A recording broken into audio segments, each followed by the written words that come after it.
नमस्ते दोस्तों, आप सभी का स्वागत है मेरे चैनल पर। आज मैं आपके लिए लेकर आया हूं एक ऐसी कहानी जो आपकी रूह तक कंपा देगी।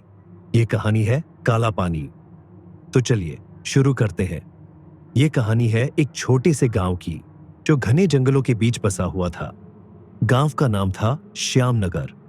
यह गांव अपनी शांति और सादगी के लिए मशहूर था, लेकिन इस गांव के बीचों बीच एक ऐसा तालाब था जिसके बारे में लोग बस फुसफुसाते थे।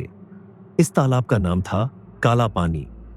कहा जाता था कि इस तालाब का पानी कभी सूखता नहीं था। चाहे कितनी भी गर्मी क्यों न पड़े, इसका पानी हमेशा काला और गहरा रहता था।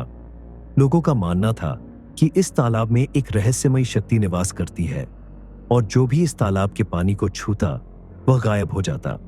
एक दिन गांव में एक नया परिवार आकर बसा। उनके एक बेटा था जिसका नाम था राहुल। राहुल जिज्ञासु और निडर था। उसने गांव वालों से काला पानी के बारे में सुना और उसकी जिज्ञासा बढ़ गई।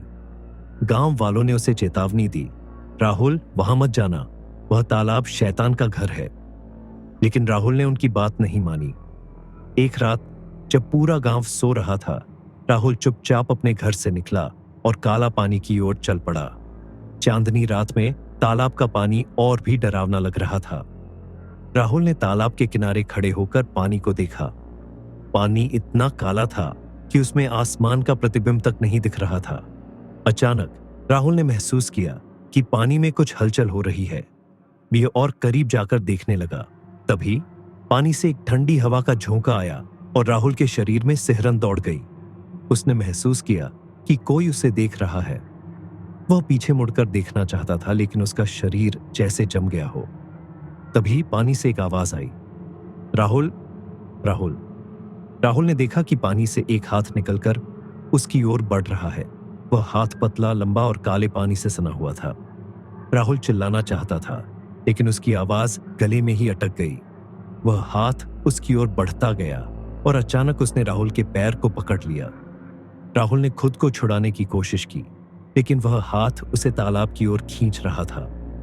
पानी का स्तर बढ़ता गया और राहुल का शरीर धीरे धीरे पानी में समा गया। अंत में सब कुछ शांत हो गया। तालाब का पानी फिर से शांत और काला हो गया, जैसे कुछ हुआ ही नहीं हो। अगली सुबह गांव वालों ने राहुल को ढूंढना शुरू किया, लेकिन वह कहीं नहीं मिला। उसके घर वाले रोते बिलखते रह गए। गांव वालों ने कहा, हमने चेतावनी दी थी, लेकिन उसने नहीं सुनी। काला पानी ने उसे अपना शिकार बना लिया। लेकिन कहानी यहीं खत्म नहीं होती। कुछ दिनों बाद गांव वालों ने देखा कि तालाब का पानी और भी गहरा हो गया है और रात के समय तालाब से आवाजें आने लगीं। कभी राहुल की आवाज तो कभी किसी और की।